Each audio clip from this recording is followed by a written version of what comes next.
Hello everyone, and welcome to all the cards on the table. How's everyone doing today? This video is a collective reading for the Pisces new moon that's happening on the 20th of February 2023. The moon and the sun will be at 1 degree and 22 minutes.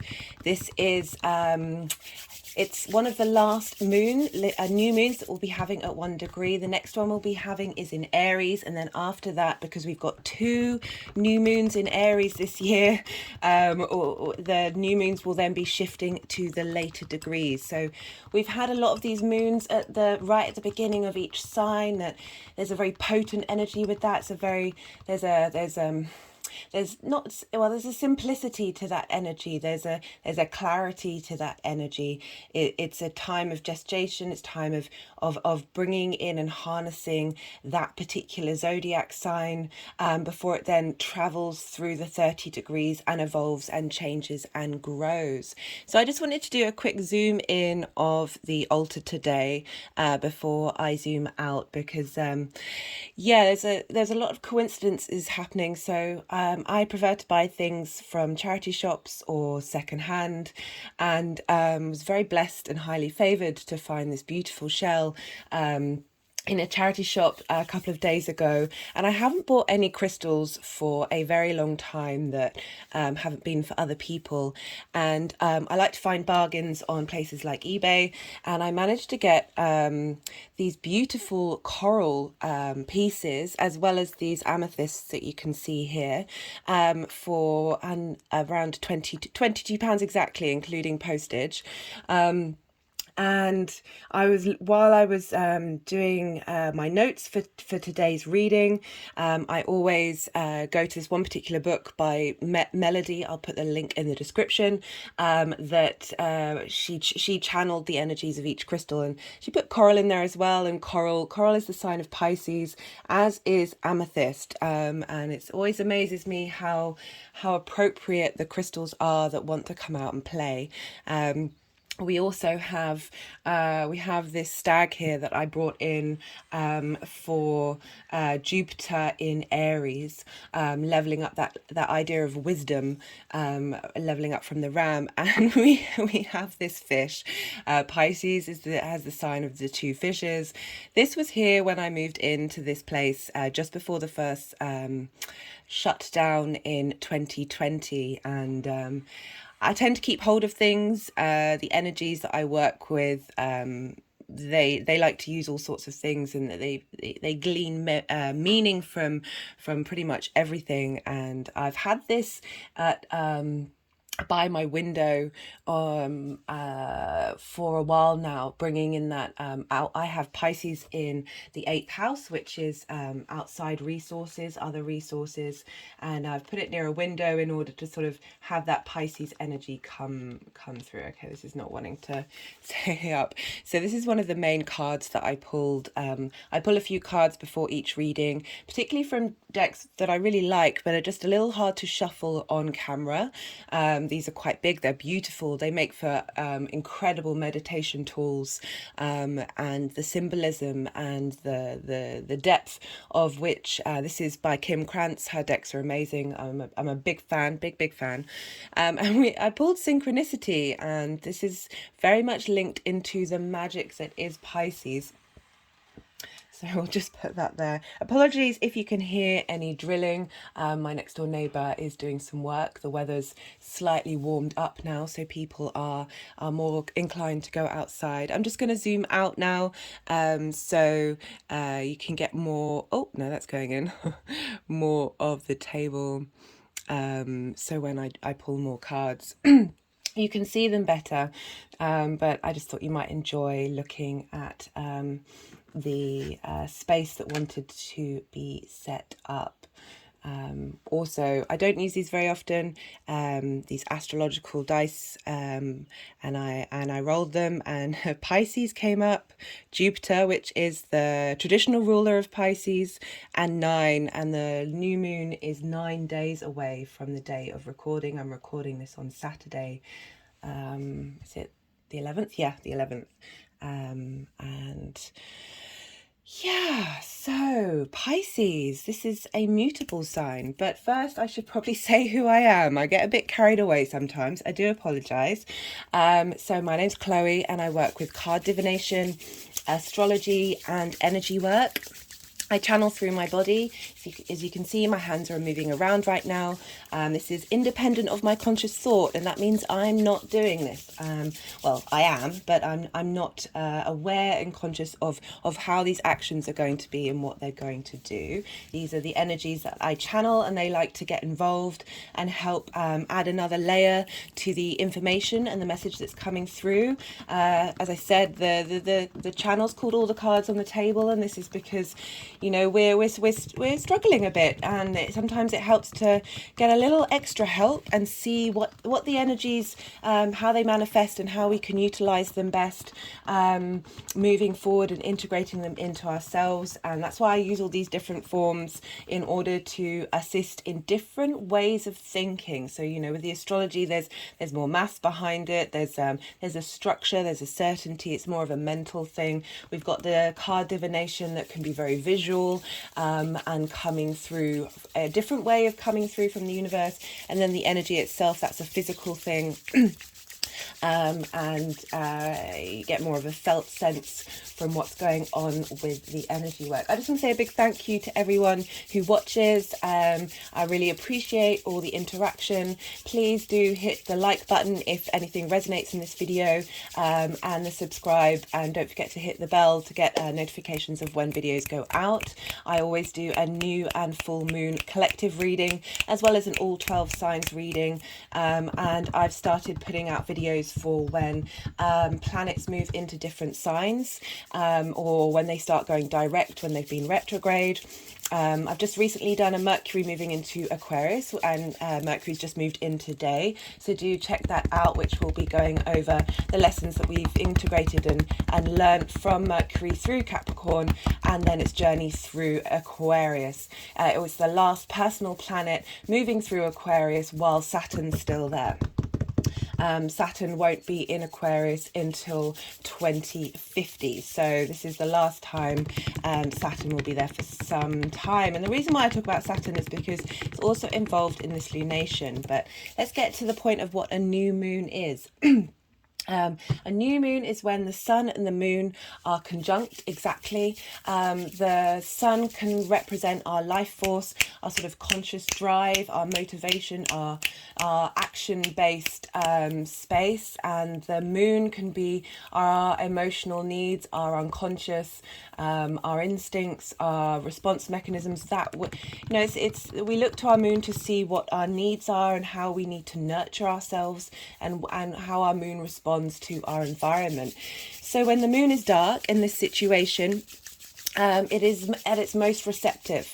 So the sun is pouring its light into the new moon. So all that understanding, all that wisdom, all that sort of clarity that you can get with conscious thought is going into the new moon at this time. And this is a great time to set intentions, plant new seeds for this area of your life. Sorry if I sound funny, the energies are tapping on my heart chakra, which they are prone to do during these videos. So it's just giving a little bit of a reverb, as if I'm underwater. Because Pisces is the third and final water sign. It's linked into the ocean, this collective consciousness, unconsciousness, this the biggest form in which water can take. But I was talking about how this is a great time to plant new seeds because the moon is so receptive. And when we plant things deep into our unconscious, they tend to ripple out into our conscious thoughts and the world around us.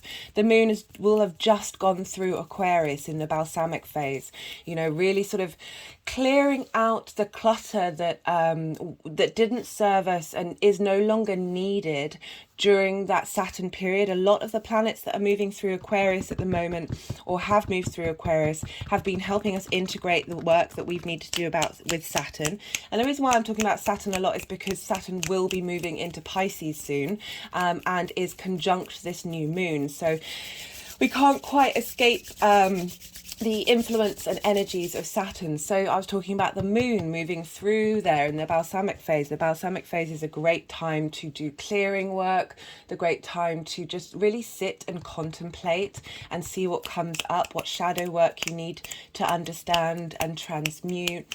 And we've had the moon going through Aquarius, so that's really helped us, as I said, clear out some of the clutter, clear out some of the debris that Saturn may have left in its wake with the 2.5 years that it's been going through Aquarius. And so once the moon is almost instantly moves through Aquarius, which is why these new moons right at the beginning are so potent, that we are clearing space for then these new seeds to be planted in Pisces. And so Pisces, it's a water sign, it's a night sign, it's a yin or feminine sign. And when I talk about feminine and masculine, I'm talking about energies, and we have all of these within us. And it's part of my personal practice to integrate these energies as well as that of the neutral, which is the fluid space to move between these energies. So it's a more of a receptive sign in terms of that night. It's a being still. It's drawing inwards rather than moving outwards, which are more day signs. It's very much the collective water sign, and it's ruled traditionally by Jupiter, and co-ruled by the modern in modern astrology by Neptune. And Jupiter is incredibly expansive. Jupiter represents wisdom, perspective, truth, and just there's a generosity because of that expansive nature of Jupiter that Jupiter can hold all of the planets in our solar system within it. It's this ability to, be very generous with people, be very open-hearted. There's a sense of compassion with Jupiter that's really felt with Pisces, with the Piscean energy. This ability to see the other and understand that everyone has their own story. Everyone's trying to navigate with a narrative in this sense of what is reality, and not to dismiss and think that there is only one narrative. There's this phrase, all roads lead to the same mountain, and it's used when not discriminating between any religion or any spiritual practice, because essentially a lot of them have very similar tenets, and move forward, they all end up in the same space, which is the universe, so the source. This is one of the cards that I pulled called the source, and I'll read the poem to that later. There was a lot of synchronicities while I was setting up this altar, and I'll talk about that in a moment, but it's particularly linked to this poem. So this ability to understand different narratives,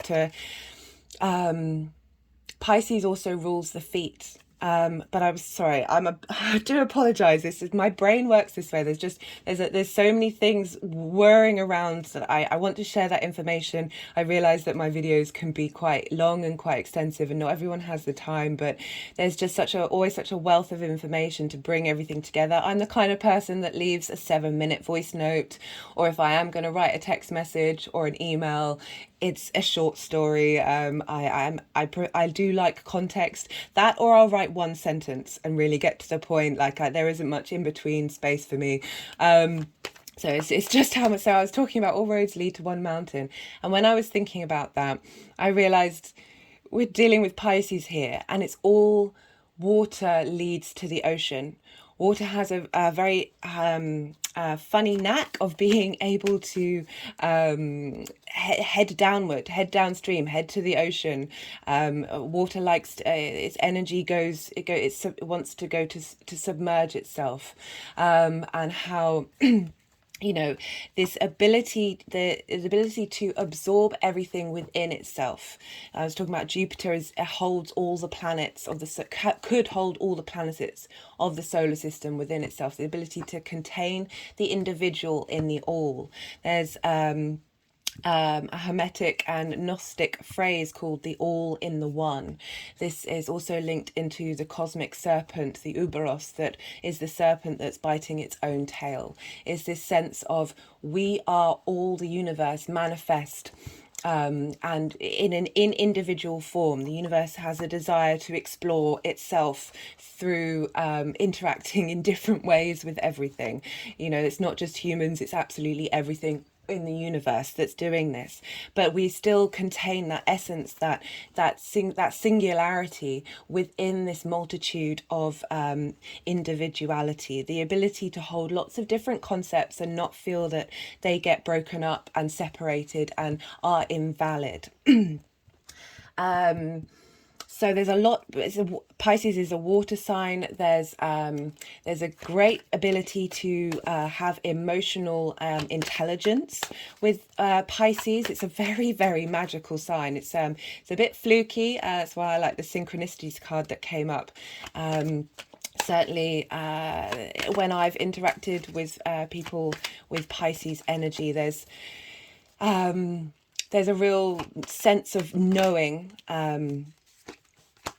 that can come about with Pisces energy, and a real sense of magic. I can't not use that word. It's incredibly fitting, and I feel it's because it's the ability to connect to, it's the third water sign, it's the collective water sign, that ability to connect to the emotional collective, all of that energetic emotional power that is available to tap into and become one with, and then be able to create such wonder. After all, human beings are at least over 80% water, and there's a great power to water, the water element. It has the ability to create life. It has the ability to bring, and with Pisces, because of Jupiter, there's this sense of abundance. There's a sense of wishing well, and holding space for possibilities and the endless possibilities. There's a capacity. A deep capacity to listen and engage and hold space for others. There's a sense of lacking boundaries, and that links into Jupiter as well as the connection with the ocean. And this can lead to some issues with codependency. It could link into addiction issues when one doesn't feel like one is connected to the source.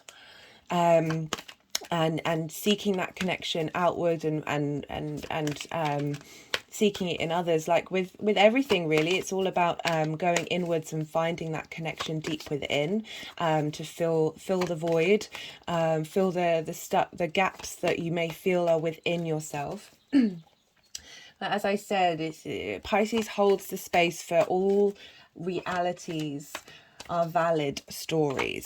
And there's a deep sense of creativity when it comes to Pisces.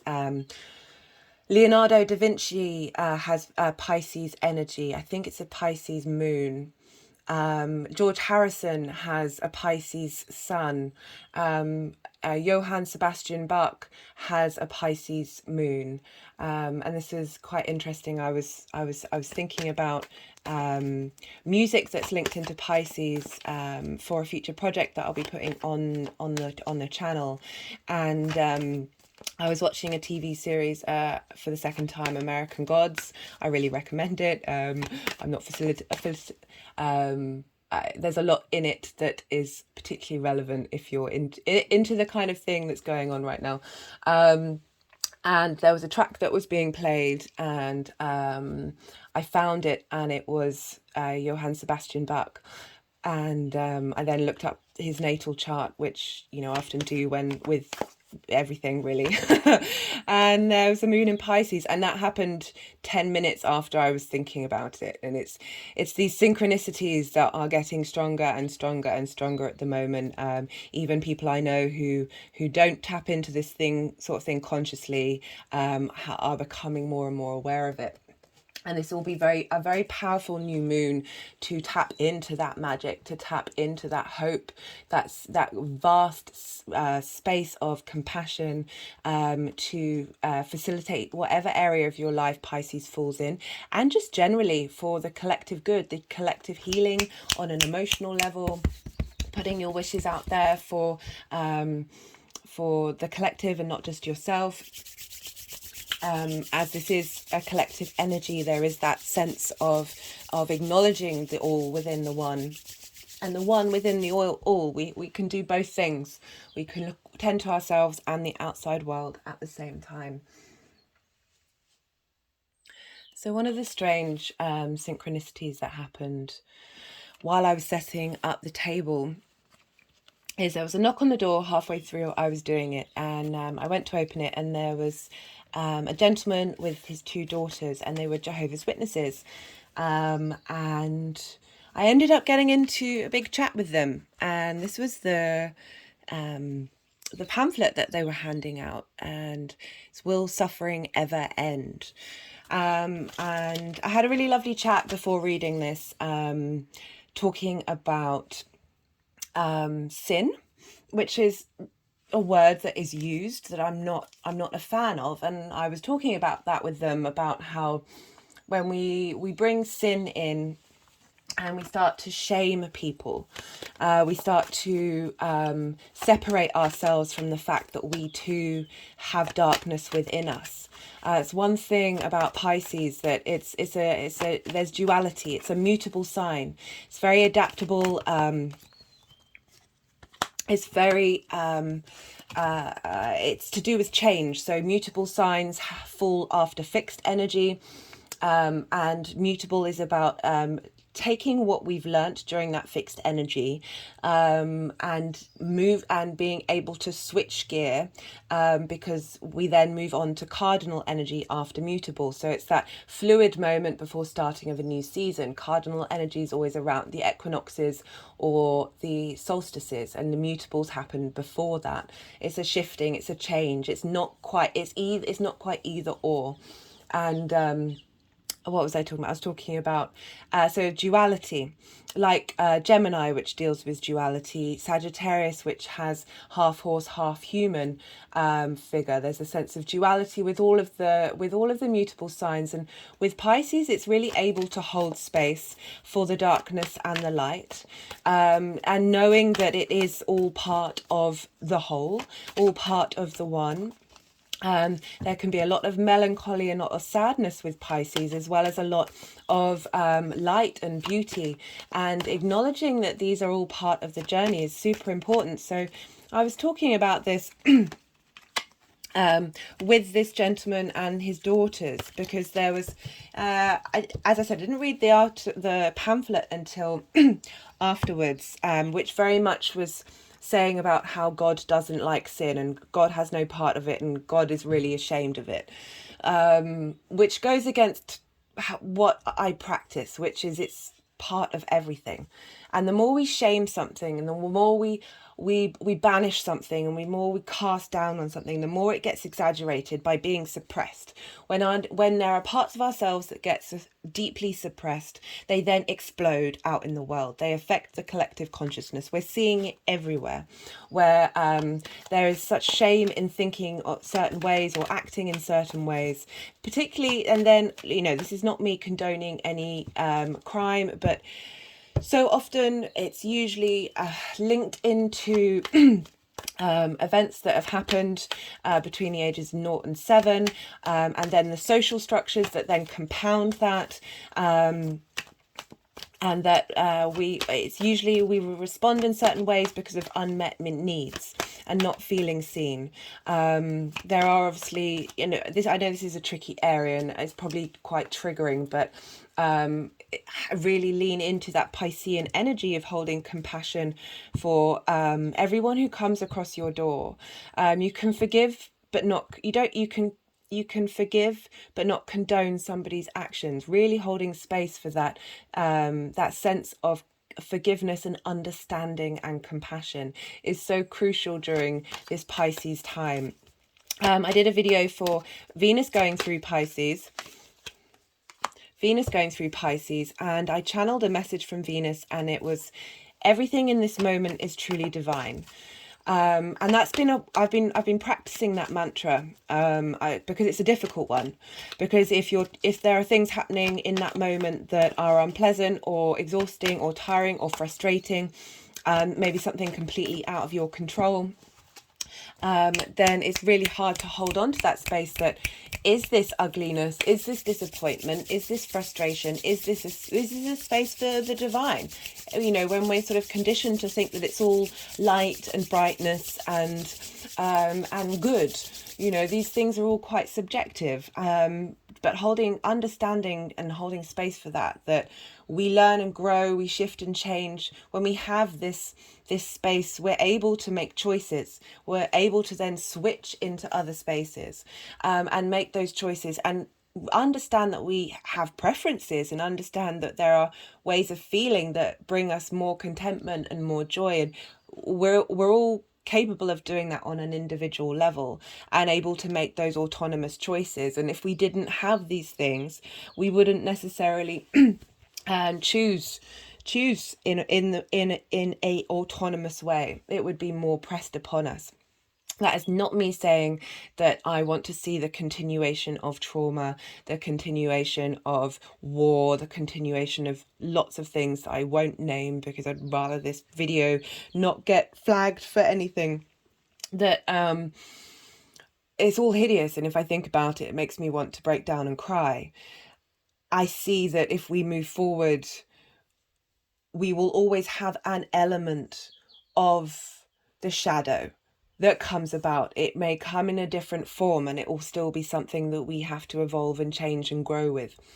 I know there is a space that we can be in that would be more facilitating and cooperative for everyone as a whole, and that we can have those hopes. But it's really about being present in the now, and not shoulda, woulda, coulda of resentment or regret of the past, and only looking to the future and not being very aware of where you are in this moment. Right, so a few cards came through. I wonder if they want to be read. So I was going off on a bit of a tangent, and usually I've been trying to make a practice of picking them up when they've come out, but I definitely feel that a lot of this Piscean energy. So we've got the Strength here, which is about taming the parts of us, two parts of ourselves. You know, so we have the earthly and the spiritual, and bringing those together in alignment. And I see in reverse that this Pisces new moon is about holding space for both of these things internally, and being able to understand and comprehend these things, because the more that we integrate, the more that we're able to have a ripple out effect of so with the speaking of which, the Nine of Cups, it can be the wish card, but I see this as fully embodying gratitude in every area of your life, and being able to see everything as a wish come true, as a blessing come true. And the more that we can, don't get me wrong, there are so many times when I get increasingly frustrated, and I fall into states of anger, I fall into states of frustration and pain and grief and all of those things. But I'm slowly building a practice of being able to take a moment, acknowledge that space, question whether I really care, question whether I can use that energy to change the situation rather than exaggerate that situation. We also have the Ten of Pentacles. Now this is the Legacy card. This is the final Earth set of Pentacles, and this represents the bringing together of the spiritual and the material for long-term good. It's about whatever it is that's going on right now and you're setting into motion is to bring about a long-term legacy. We also have the Wheel of Fortune, and this is a Jupiter card. And I was about to go, I haven't talked about Saturn conjunct this new moon yet, but I will be talking about Jupiter as well, because Jupiter rules Pisces. And this is about a turn of fortune, a shift in the gears of the spiral of time. And here we have the Seven of Pentacles. So I often associate this card with Saturn. There is a sense of giving and receiving, but being in receipt of something from someone of authority. You know, these figures are lower and this figure is standing, so there's a sense of hierarchy here. And you know, we've also got the scales. Saturn's very good at teaching us about cause and effect. It's often it's linked into time and karma and of reaping. It used to be an agricultural god, and being in the cycles and understanding this of life, death, and rebirth. What you put in with the harvest will have a result, and you need to tend to your actions and have a sense of responsibility. So speaking of Saturn, we have Saturn conjunct this new moon. Saturn will be at where is he? 28 degrees of Aquarius, and will be moving into Pisces on the 7th of March, so not long after this lunation. And so this energy, we're getting this new moon in Pisces being funneled with the energy of what we've learned in Aquarius, in that air sign, and the sort of the responsibilities and integrity that we've learnt during this period will be, as I said, funneled into these new seeds that we plant in this sort of more expansive. Jupiter is a benefic traditionally, and Saturn is a malefic. So we've got more this expansion, this lightness, this sense of generosity with Pisces, where we've had with Saturn, there's limitations and boundaries and restrictions, but there's also a lot, I really appreciate Saturn. It may not feel that pleasant during a transit, but we're at the later degrees here. We're really learning and integrating everything that we've gone through for the last 2.5 years, and this sense of responsibility, this sense of form, this sense of reality that Saturn can bring in, this bringing into form, is being funneled into this new moon. This very dreamlike, magical space that is Pisces, this very imaginative, creative space, this all-encompassing. The ocean has no borders, but touches every part of the land. There is a sense of structure, despite the fact that we can't see all the water droplets individually in the ocean. It is containing of everything and without form. But we're getting this form, this structure, this sense of help and assistance from Saturn during this lunation. It's, you know, this is steering us by our inner integrity, and giving these new, as I said, these new seeds a boundless capacity to be born into reality. Saturn will hit this degree 3 times in its journey through Pisces, so there's a real potency of structure and form, and importance of what this new moon is, and how we can utilize this energy in a, as I said, a structured way. To help bring the unseen, bring the untangible, the unknown into, oh, just got an energetic release then, into our physical 3D reality, with Saturn being conjunct here. So as I was talking about, Pisces is ruled by Jupiter. So we then go and look to where Jupiter is in the chart at the time of the lunation, and Jupiter has been in Aries for a while now. And Aries is the first fire sign. It's that real space of autonomy, the desire to go ahead in your own way, and so interesting, we pulled the 2 of Wands here, and this is all, there's a restlessness to the 2 of Wands, but this is about having gone over things, built the foundations, had got mastery of where you're at with your passions and your desires. Jupiter is going through Aries. As I said, I brought in the energy of the stag rather than the ram, because there's this sense of bringing in the sort of divine masculine energy, that deep wisdom that Jupiter can bring while moving through this space. That could be, arguably, Aries could be quite it's a cardinal energy. It likes to start lots of things. It can be quite impulsive.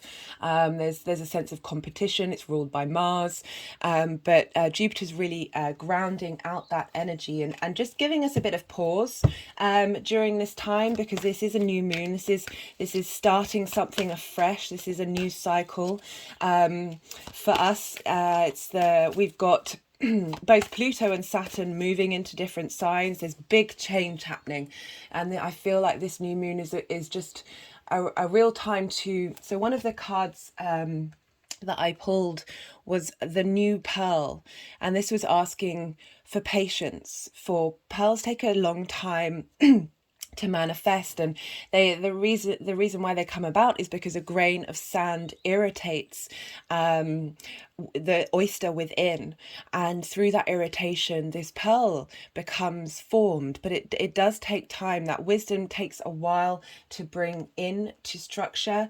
It's really, this new moon is really asking you to be patient, but be expansive. Realize that there are limitations, and there is a reason why we're in this 3D reality, and there's a sense of linear time, but there's a great deal of beauty and wisdom to come through with this lunation. And so, as I said, Jupiter is in Aries, and will be it's for this lunation, it's not quite conjunct. It's at 9 degrees, and Chiron is at 13 degrees. But that's a 4-degree orb, so there's still a lot of impact with the fact that Jupiter is conjunct Aries. Really, again, that's that friction, that irritation with Aries, and having Chiron move through the sign of Aries is really asking you to tend to and be aware of the fact that you can hold space for wounds in the sense of who you are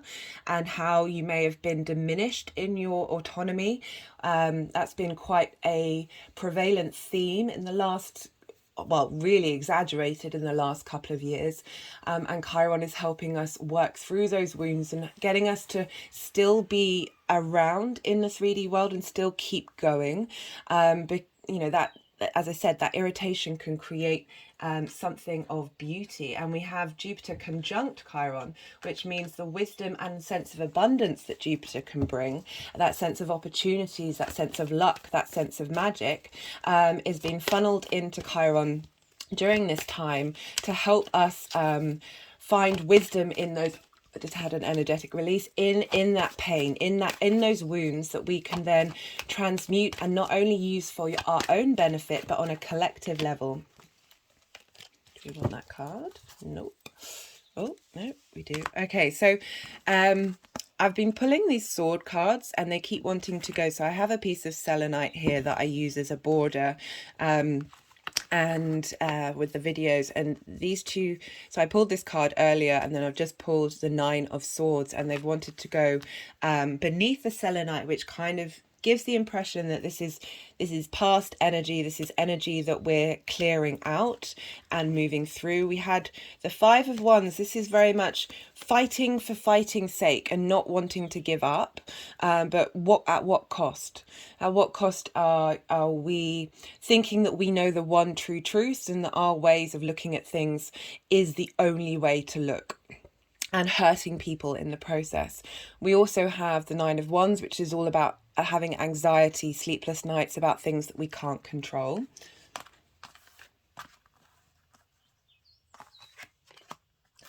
I feel like that we're bringing in that energy of Saturn coming through, and what we've been going through while Saturn's been going through Aquarius, and being able to tame that and understand that and hold compassion for this energy, and completely appreciate why don't hate the individual, hate the structures that the individual's in, not hate the systems, but understand that these systems have deep impact on who we are. This is not just the systems of at the time. Interesting. So while I'm talking about the systems is, so one of the ways of reading the Four of Pentacles is someone holding on to their things, this sense of not sharing, not giving. This figure has a crown. I don't usually use this interpretation, but this feels very relevant because of what I was saying of these hierarchical structures that aren't sharing, that are controlling, are holding on to those material things, that then cause us to go into those spaces and go into those structures. So where was I? I was talking about Jupiter and Chiron and that healing energy that's going to be funneled into this new moon to help us find that space for compassion and understanding, integrating all those parts of us, the shadow parts of us that we may be afraid to look at. As I said, Pisces is very good at looking at the duality. It's two fishes and they're going in different directions. It's bringing in this sense of shadow and this sense of light together and understanding that they are part of the journey that we're in. And the more that we integrate these shadow areas, the more we stop shaming the emotions and the sensations that we feel with certain things. Like you know, if you give space to that shadow element of yourself and don't shame it and don't push it down and hold it down, you have a sense of release and understanding that, you know, we are part of the universe and we've come here in this very individual separate form, that there's a sense of separation, there's a sense of wanting to feel that isolation from the all, and these sensations that we have that sometimes feel like they isolate us and they disconnect us from love and feeling connected. They're all part of the human experience and the sensations that we're supposed to move through, and they can be transformed and liberated. And then you often find, if you do that kind of work, that shadow work of appreciating those parts of yourself and feel that they are being seen, that they then realize, oh hey, well now I'll start to work with you in a way that's actually a bit more facilitating to your heart space.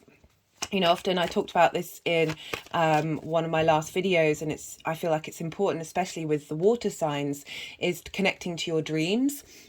And often, in so many different forms of dream therapy, they say if you have a reoccurring nightmare, is to try your best to be conscious in that dream and turn, and rather than running away from the thing that you may be running, like that may be chasing you, is to turn and face it, because it's usually the moment you do that, it usually tends to reveal a wound, a trauma that you haven't been able to look at, to be able to look at it and have more understanding and compassion and then set it free.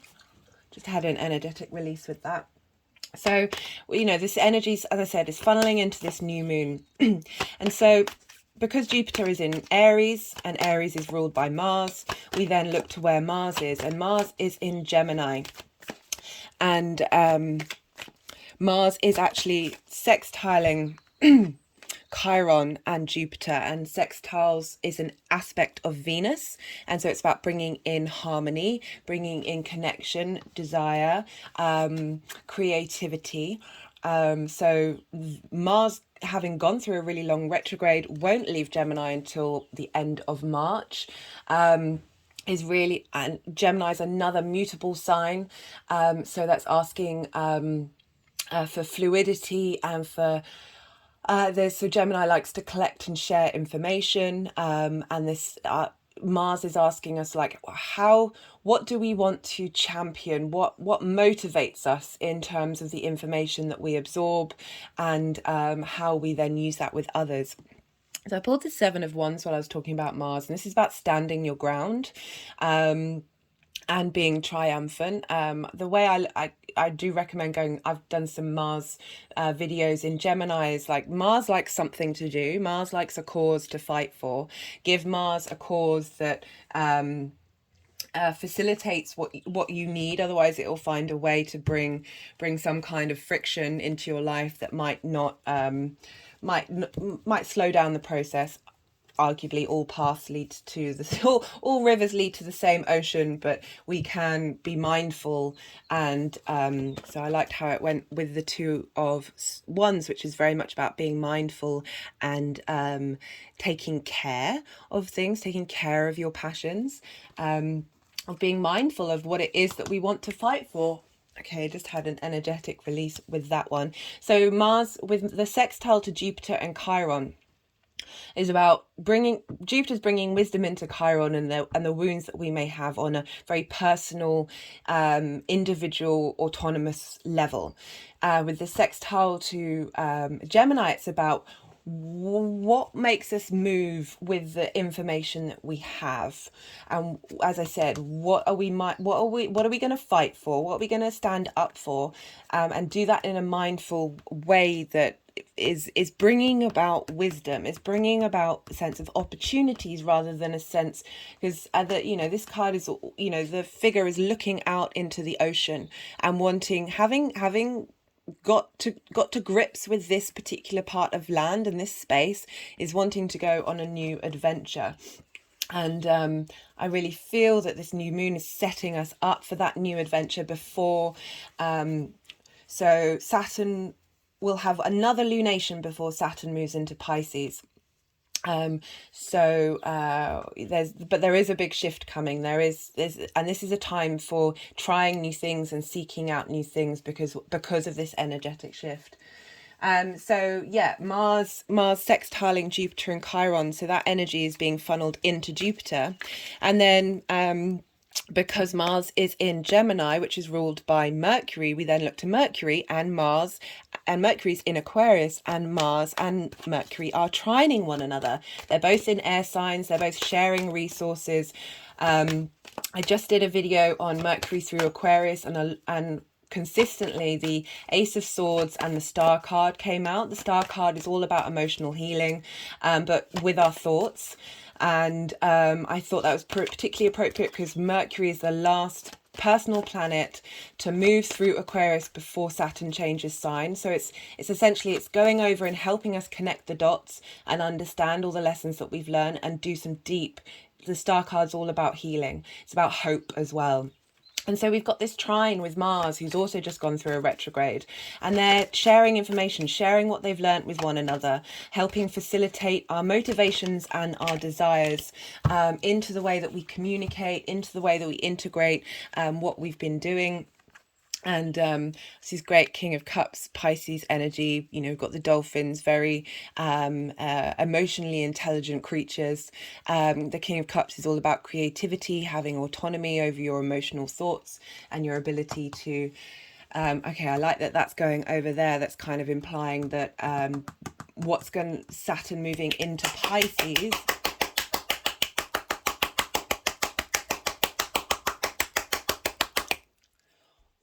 That was intense. Saturn moving into Pisces is, King of Cups. That's really interesting. Giving that responsibility, integrity, aspect of, as I said, control of your emotions. It's not that emotions are bad, but we do have to be mindful and be aware of cause and effect. And the King of Cups is very secure in their emotional responses, very able to tap into imagination and creativity. And I'm going to do a video on Saturn in Pisces, but there's going to be some more creative stuff coming through than we probably expect with that transit. That's really lovely. So I was talking about Mercury moving through Aquarius, and so Mercury is also sextiling Jupiter and Chiron. So you've got these two aspects of Venus between Mercury to Jupiter and Chiron, and Mars to Jupiter and Chiron. So that's bringing in harmony, desire to integrate, desire to be, there's a sense of diplomacy, a wish to be harmonious with those aspects of who we are. And then we've got that trine, which is an aspect of Jupiter, which is bringing about opportunities and wisdom and clarity. And that's a really lovely set of aspects that are all funneling into Jupiter with the conjunction to Chiron, which is then funneling into that new moon. And next up we have, so I just want to do one last aspect with Jupiter, and that is a square with Pallas, Athena, which is an asteroid, and she's in Cancer.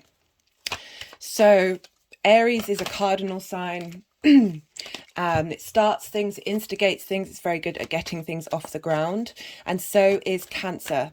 And so we have this square, which is an aspect of Mars, which is about bringing things.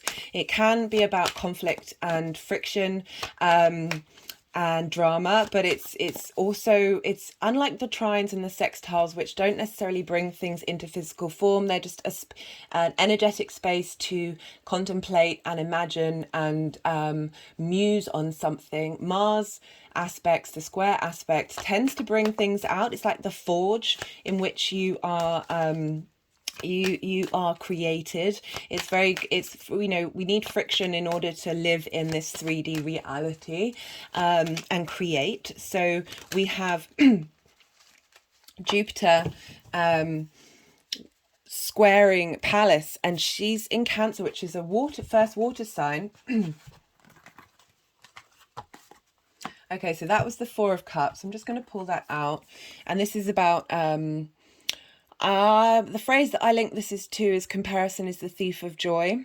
So this is when we look elsewhere to what other people have, that we then feel sorry for ourselves that we don't have, and we get in this stagnation, stuck phase. You know, this person is sitting, they're not moving. That's all we can focus on is that which we don't have. Or that which we think we don't have. And the thing with the Four of Cups is the Ace of Cups is coming in. There's a new opportunity, a new sense of new relief, of a new journey of emotional exploration. I like that this is going underneath these cards. So this is telling a journey of where we're going and where we're headed. So we've got the Four of Cups. We've got this Seven of Wands of there's a sense of as I was saying, you're standing your ground and you're fighting for something. We've then got this sense of coming to a place of understanding of things, and then wanting to move onto a new journey. And then we've got the King of Cups, which is very much emotional grounding. So I was talking about the square with Pallas. Pallas likes, Pallas is very logical. It's Pallas Athena.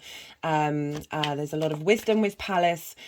She wants you to kind of embody that sense of logic and that sense of intellect that can really just help facilitate you. And I like her journey through Cancer, which, you know, is an emotional sign, and there is a coolness to Pallas. And so with this square, with this wisdom that's being funneled into Chiron of who we are, that spark of life, and Cancer being the first water sign, our emotions, how we feel about things, is she's helping bring a sense of logic and understanding about our emotional responses that are linked into trauma, and how this Chiron aspect is helping release that. We just got the Ten of Cups. This is about emotional contentment. It's great that we've got both the Nine and the Ten of Cups, that the more we integrate those parts of ourselves, the more we, you know, you can emotionally connect with a sense of perspective. Pallas is about giving that sense of perspective, and bringing in that sense of wisdom and encompassing that Jupiter has, is helping facilitate this emotional healing that this moon is about, and this forward thinking of our emotional body in terms of the collective. And that's bringing in some structure to the sextiles and trines that we've got.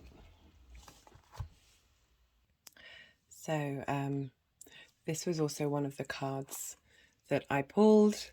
I think I forgot to show that earlier. And so we have this this Chiron energy. Wait, what do they want to do? Okay, Nice. So they're just, Chiron's just picking up those sword cards that I picked up earlier.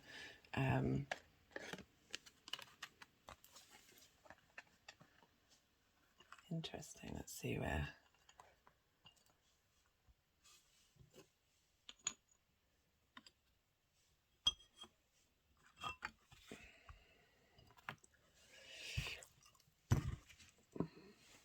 I don't usually let the energy, so I just, part of my practice, well, my personal practice with the energies is, you know, I just let them sometimes do what they want and they'll be at it for hours. For those of you who watch my all 12 signs videos, that's when they'll move the cards around in lots of different ways, and it might take a while to get what's that just fell off. Okay,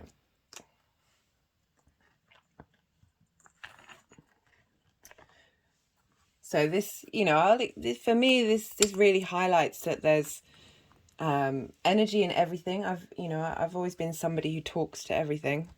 But I kind of get out of the habit of it, because if I start talking to one object, then I feel like I've got to talk to them all, because I don't want anyone to feel left out. So I'll in the morning I'll offer up a little, I love everybody, I love everything, I hope you're all doing well, and just then sort of let it go to the ether, because yeah, otherwise I need more hours in the day. Right, this is interesting what we've got here. So we've got loads of positive cards for this lunation. Just going to let that all stay there, because I wanted to go and talk about, so we have Venus, we have Neptune in Pisces, and Neptune in modern astrology is the ruler of Pisces. I use Neptune as a co-ruler, so I kind of feel with Uranus, Pluto and Neptune, which were all discovered by the human eye recently, compared to the thousands of years of the planets up to Saturn, that I like using them as co-rulers. I feel like they don't necessarily want to be confined to one sign, but there are certain signs that the energies that they seem to give off can be linked into. So we have Neptune there, and Neptune is conjunct Venus, and Venus is in her exaltation. I've done a lovely video on the energies of Venus in Pisces. I really recommend that, even though she's nearly leaving. I find with all the videos that you can still rewatch them and tap into that energy. So Venus is in her happy place in Pisces, and she has been talking to Neptune. I think the actual conjunction was 5 days before this lunation. But she's still very close to Neptune, and I think within an hour she'll be moving into Aries from this lunation. So there's going to be a shift in energy when it comes to Venus over the day of this new moon. But while she's in Pisces and while she's with Neptune, at the time of this lunation, she is sextiling Pluto.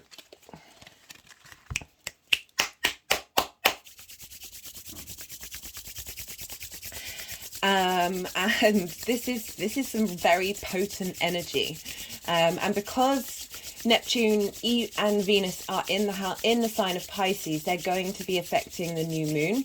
They're quite far away, so it's not a close conjunction, but in traditional astrology, if something's in the same house, then they're still talking to each other. They're in the same realm. There's some interaction going on, and because of this sextile to Pluto, I couldn't not talk about this, because this is going to be a very intense energy that's going to come through for this for Pluto. This happened because the last video I did with Mercury, I was bringing in Pluto as well because of the conjunction with Mercury in Capricorn with Pluto, and the energy, there's this weight that I feel when talking about Pluto. There's an intensity, there's a real there is a real depth there. It's, you know, Pluto's linked to the underworld, but it's also, you know, the depths of within the earth. This is a space for transformation and bringing up those intense things that you may be quite nervous of engaging with. Anyway, we've got Neptune, which is very there's the mystical, there's the magical, it has very few boundaries. There's a real sensitivity with Neptune. There's a real sense of not defining anything and not wanting to define anything.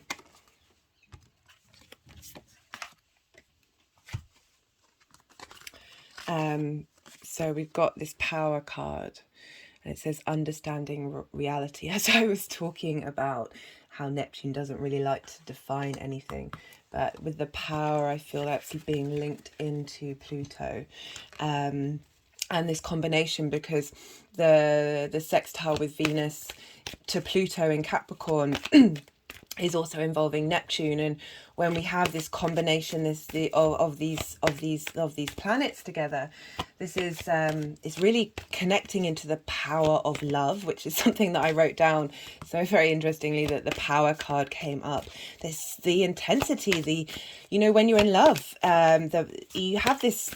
You can get overtaken, and the momentum of it, the strength of it. We can end up doing silly things when we think we're in love, or wondrous, heroic things. The power of love is something that so many throughout the ages have tried to quantify and tried to put into understanding. But it's a very personal thing, and we have this with Pluto, which is very primal, very intense, very deep, and Neptune, which there's a sense of healing, the sense of the mystic. There's this need to bring in this energy in of wanting to connect to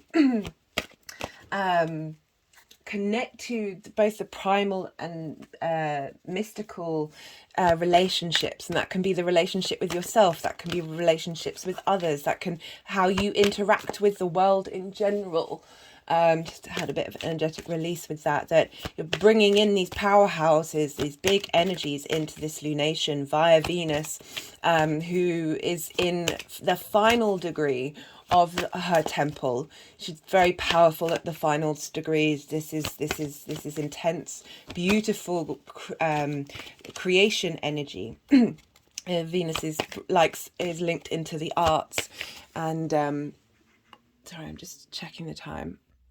As I was saying, deep creation energy, but there's a pleasure here. There's a drive to unify, to bring these energies together. There's a sense that of deep healing in your relationships. You know, we're talking about Pisces, they're all in the one. We are part of everything. The more we hold space for collective emotional healing, the more that we help integrate ourselves. Just had an energetic release there. So it'd be really great to set those intentions during this time, not only for yourself, but for the collective on this earth, the collective of the universe, the collective of whatever is outside of the universe, past, present and future, for the whole of, that's sort of mind-bending concepts there. But with Pluto, there's a deep sense of uncovering, you know, I was talking a lot about shame with those Jehovah's Witnesses, and really trying to express that, as I've talked earlier in this video about, when we shame things, they get pushed back into the earth and hidden away until they then explode in ways that can create chaos. And it's not that I'm anti-chaos. I really try and I hold space for everything. We need all of that. You know, chaos is part of the universe. But there are some, you know, we appreciate when someone smiles at us. We appreciate when we feel seen. We appreciate kindness. We can appreciate in a certain way when someone doesn't see us. We can appreciate in a certain way harsh words, or anger and conflict, but I have a proponent of I feel conflict energy only gets us so far, but that's just me. That's just the way that I work. So this sextile feeding into this new moon, we can plant seeds about asking to clear issues of possessiveness, of jealousy, of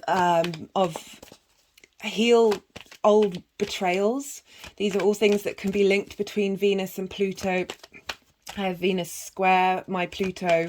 There's certainly an intensity in my relationships, and that's something that has both positive and negative effects, and that's definitely something that I've had to sit down with and hold space with. And compassion and understanding is one of the reasons why I like astrology.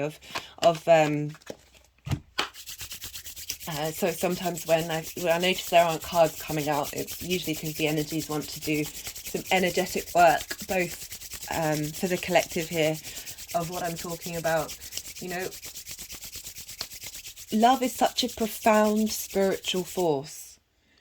I've talked a lot about the heart, especially in Leo videos, because Leo rules the heart, that our electromagnetic field for our heart is 3 feet. Our electromagnetic field for the mind is 3 inches. When we are in heart coherence with another person, that our electromagnetic fields combine and magnify even further.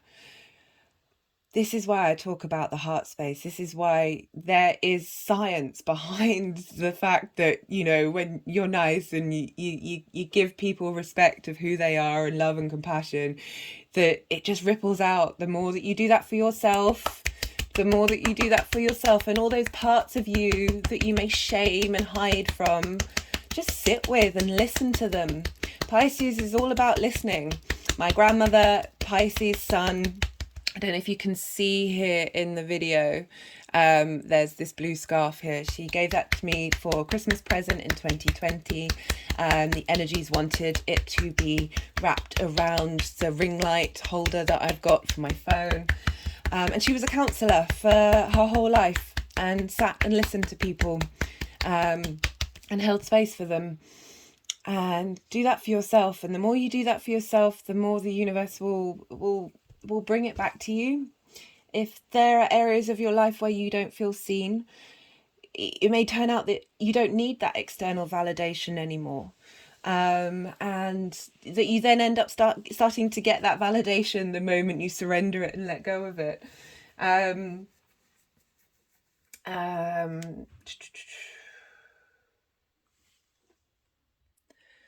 know, I said earlier that Pisces rules the feet, and I think I cut myself midway through about walking a mile in another's shoes, and only then can you have any idea of who that person is. We often are very quick to judge and quick to assume. We're meaning-making machines. It's very natural for us to do. It makes us feel safe, makes us feel secure. But trying not to hold assumptions. Try not to hold assumptions for parts of who you are and how you are. Just listen. Just sit and listen. I'm going to read this poem. It's so fitting of how much I really enjoyed talking to those Jehovah's Witnesses. Even if when I read the pamphlet, I didn't agree with some of the things that they were saying and interpretations about what God is, but that's personal to them. You know, personally, I see a lot of good and a lot of wonder in book religions, but also, you know, there's always many shades of grey, and the light and the dark together. So what is this? The source. Sorry, I should have folded it over.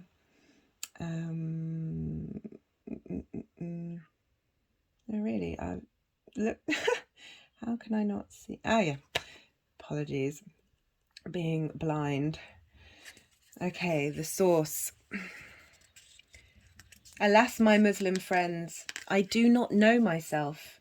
I am not Christian. I am not Zoroastrian. I am not Jewish. I am not Muslim either. I am not of the earth. I am not of the wind. I am not of the water. I am not of the fire. I have seen both worlds, and I call them one. My place is the placeless, a trace of traceless. I am not the body. I am not the mind. I am the source of life itself. So this is a poem by the Sufi mystic Rumi. And so I read this. I pulled the card before the Jehovah's Witnesses turned up, and I read it after they had left. And it was just such a perfect poem for what had happened, and being able to talk with these people, even if you don't necessarily agree. I feel like Mars and Gemini has been really helping us work on that. And you know, I even said to them, all roads lead to the same mountain, you know, even if I don't agree and don't practice your particular way of getting to that mountain.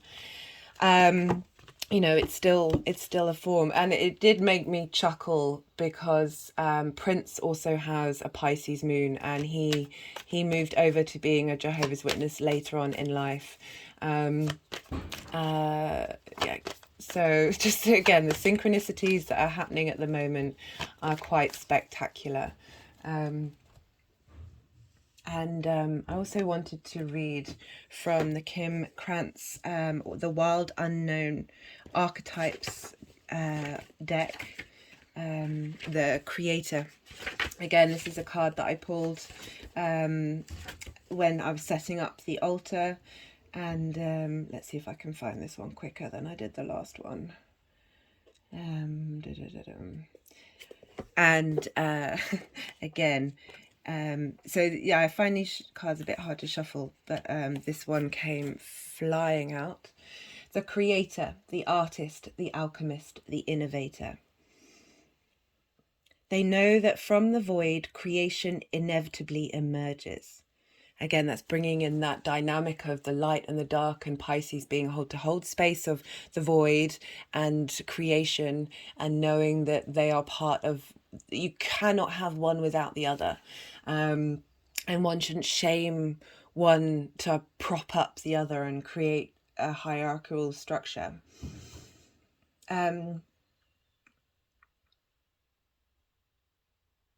I'm just finding the bit that I wanted to read. This archetype annihilates preconceived notions of what is possible, leaving unexpected openings in the wake of its destruction.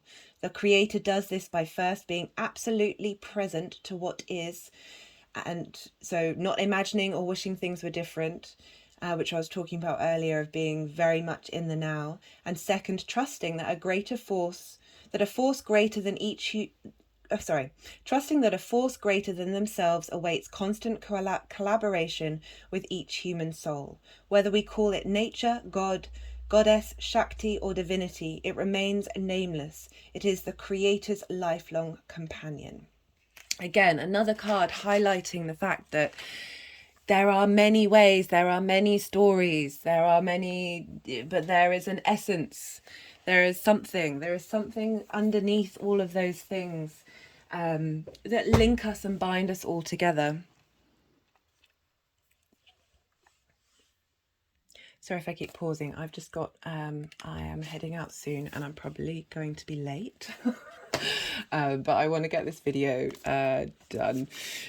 So I pulled 3 cards from the Shamanic Oracle deck, and I pulled the Council for the Mercury going into Aquarius. And this is very Aquarian vibes of holding a council and space for wisdom and for collective wisdom.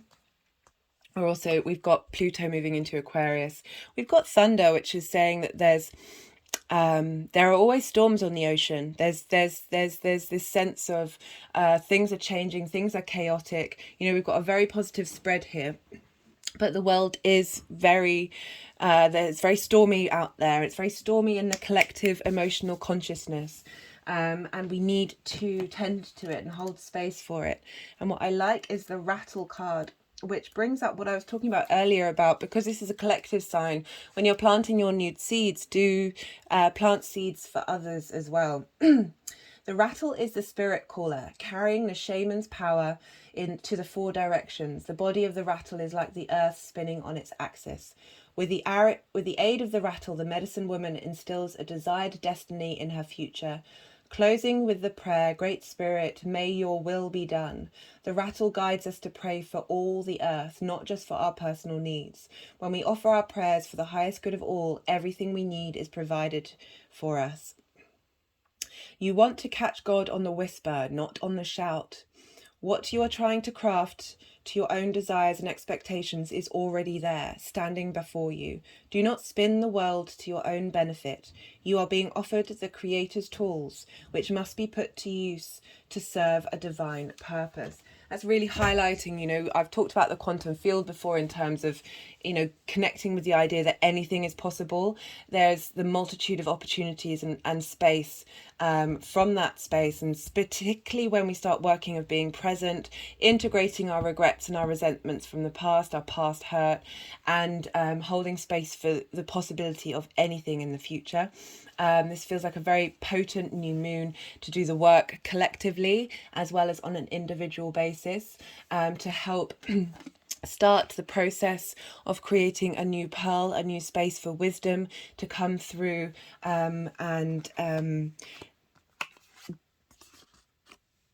I just find it funny, the understanding reality card, you know, that's the best that we can do to try. I mean, this is what I try and do with this channel. But there is also that space of knowing that there is a bit of a cosmic joke going on. But they're wanting to stack these cards all together for you, so you may get some energetic release come through. An understanding. Let's see if there's a card from the numerology oracle deck. So yeah, that's all the aspects that I wanted to talk about. There's a lot of facilitating energy come through. It's a very magical sit and be patient and meditate. See what comes up. If you've got very strong intentions that you want to set, plant them. If you're not sure, just spend time with the energy, welcome it in, see what your instinctive responses are to it, what your emotional responses are. And yeah, it's as I said, it's a beautiful, that's so funny because we've got it's the one in the all. We've got this big Aries energy coming through, really asking us, when we do that work within, it affects the collective. And also the crystals that have come through. So there's these just arrived today. I think I mentioned that before, but I had these other two amethysts. One, I think this is quite powerful for me in my personal practice. It's not polished in any way, but there's the shape and the fact that there's a lot of intensity in the middle. Feels very potent. We also have this tumblestoned chevron amethyst, as well as this brown tourmaline, which is linked into the sign of Aries, which is where Jupiter is. And what else was I going to say? So we've also sorry, the energies are being a bit funny. Also a shell, I thought, which is very appropriate. And this is Caribbean calcite that is linked into the ocean to help us connect in many different ways. Trying to get the right angle here for the camera. There we go. So the amethyst is a stone of meditation. A stone of meditation, and it represents the principle of complete metamorphosis, so that ability to shift and change into anything and be aware of that capacity. It's linked into the crown chakra. It balances the energies of the intellectual, emotional and physical bodies. It connects between the earth plane and other worlds, clears and stabilizes your aura, protects against psychic attacks, but transmutes that energy into loving energy, which is really what I love about that practice. Is rather than banishing that energy, is changing that energy into, as I said, loving energy. When I've done energy work, clearing for clients, instead of, and often I pull snakes out of my body, or at least that's what it feels like, and instead of banishing those snakes, I'll put those snakes into my heart chakra, Um, where was I? The ability to manage all responsibility. Overcomes crystallized and stationary ideas, this stuckness, this unmoving, this is a very mutable energy of moving us out of that fixed energy that we've been in. Historically, it has been used to encourage and support sobriety. So, I mean, this is not for all Pisces, but certainly elements of Pisces. There is link into addiction. So I thought that was very interesting that that come up. The coral, which is also Pisces. Oh, I'll leave that there. Whoa. Let's see if I can balance that. There we go. Trying to get it in line with Jupiter. So when the coral is white, it's connected to the ethereal plane, helps dissipate energy blockages in the physical body, and fills in voids in one's aura. It stimulates clairvoyant abilities, bringing forth information beneficial to assist humanity. I like that that's coming through, even though that's with Pisces, because we've got Mercury in Aquarius, and with Aquarius energy, that's mental and being able to download things from the wind and from the air. We've got this guy here, which is Desert Rose, but it's gypsum, and this is also in the sign of Aries. It's so funny, I had no idea, this came this morning. And this helps sustain the self when events of life are happening too quickly. Arguably, that's a lot's going on right now, is very speeded up, and we're going to have some shifts energetically in the stars as well. Stagnation is eliminated and progression is strengthened, considered a lucky stone. Very fitting for Jupiter in Aries there. And the brown tourmaline, which is just here, is a protective stone. It's also for Aries. It puts up a barrier between your aura and others' energy. It helps with self-healing and assists in sudden trauma and grief. It's linked into the root and heart chakra. So these are the crystals that wanted to facilitate the messages coming through. We've got lots of positive cards. I think the message is quite clear that there's a shift happening, and if working with this energy can help take us to a space of being able to integrate and hold space and create abundance. Remember, everything in this moment is truly divine. The good, the bad, and the ugly. And this is part of our growing procedure. I don't know why I used the word procedure. Yes, I guess it's the Virgo sun in me that's finally coming out and combating against the Pisces of wanting to break things down into small parts and be more procedural rather than open. Anyway, yeah, there's lots of lovely messages coming through, and I really hope this helps. I'll be putting an all 12 signs video up later on in the week. Please do check those out. If you're interested, I'll break down each of the 12 signs and probably be pulling about around 6 cards for each sign. And also, as I said earlier, putting out different videos that aren't just linked into the lunations. And yeah, be well until we meet again.